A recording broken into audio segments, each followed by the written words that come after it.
Hey guys, what's up? Hugh here coming at you with the second week in a row for the Game Code. This is my 5 minute to 10 minute segment where I take a little bit of time out of my week to go over and talk about some updates or newsworthy or noteworthy things that I think people need to know about in the gaming sphere. This week, jumping in, have two subjects to talk about before I'm going to get through the first one really quick before going into my little bit longer talk about my main story. More on that in just a little bit. All right, guys, let's jump into it. First piece of news that I'm going to talk about this week is the God of War Ragnarok update. Lots of new things coming at you for the on God of War. For those of you who don't know, they have added so much to the new Game Plus feature of this game. If you haven't already beat the game, highly recommend go through, take your time, get to the end of that game so you can have these new features.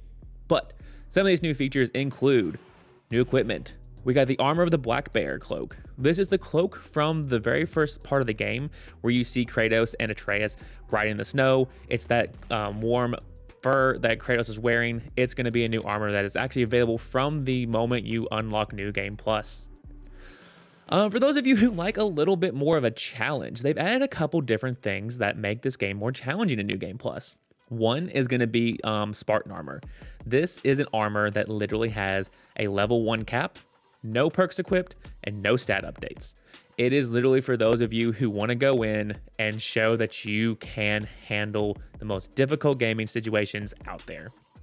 On top of this, they've added burdens, which are going to be demerits and things. So they're actually not going to be extras or enhancements you can add to Kratos. They're going to be detriments to Kratos.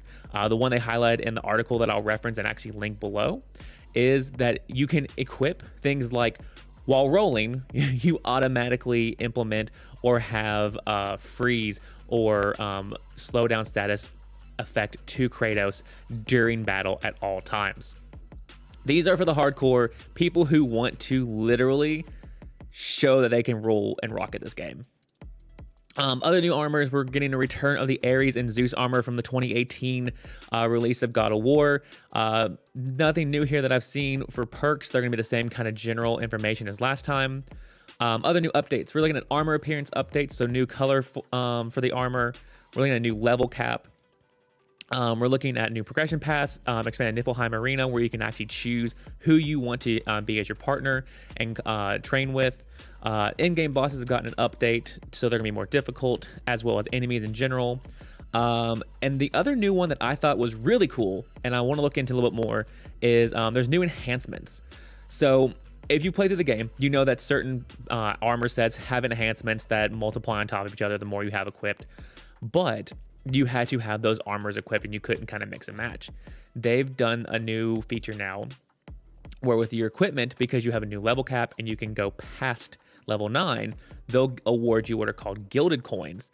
And you can actually then go buy the perks for that armor and then add that into your amulet. So that way you can have multiple different types of perks. So you can have, if you want a defense perk from one armor and then maybe an attack perk from another, you can actually mix and match those now while still having the benefit of having multiple pieces of one armor set if you want to grow one specific build.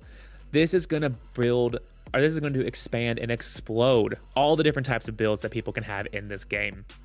It is literally going to be crazy what I'm sure people are going to have and videos I'm going to see uploaded to the internet. Cannot wait.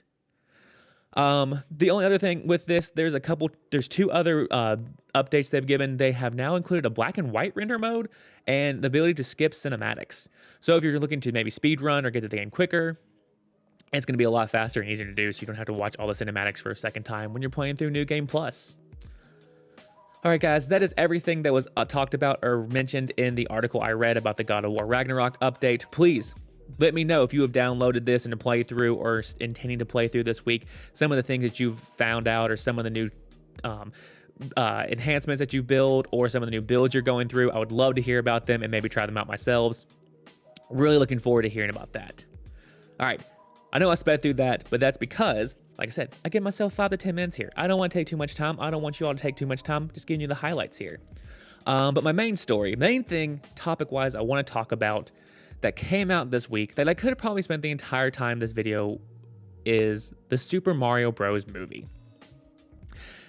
All right, so this is another iteration or attempt to take a beloved character, a beloved video game character, and adapt them into a movie franchise.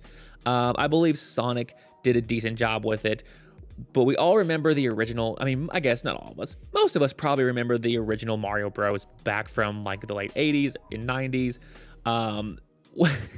with the live action one where it wasn't great, to say the least. But the new one that just came out, this Mario Bros. Movie, was released this week on April 5th. And it's a cartoon rendition. It's not a live action. So we do have actual people acting. If you don't know, Chris Pratt voiced Mario, Jack Black did Bowser. A lot of big names throughout this entire movie.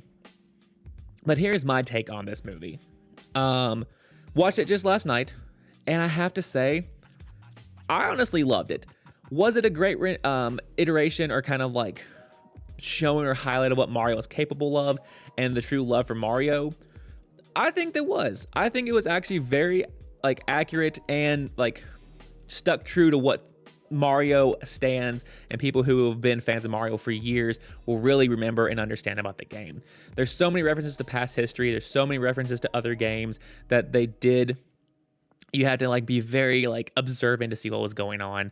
One of my favorite things that is kind of a small thing is the pizza parlor that they have in Brooklyn, where Mario and Luigi start the movie, is called Punch Out Pizzeria, which is hilarious to me.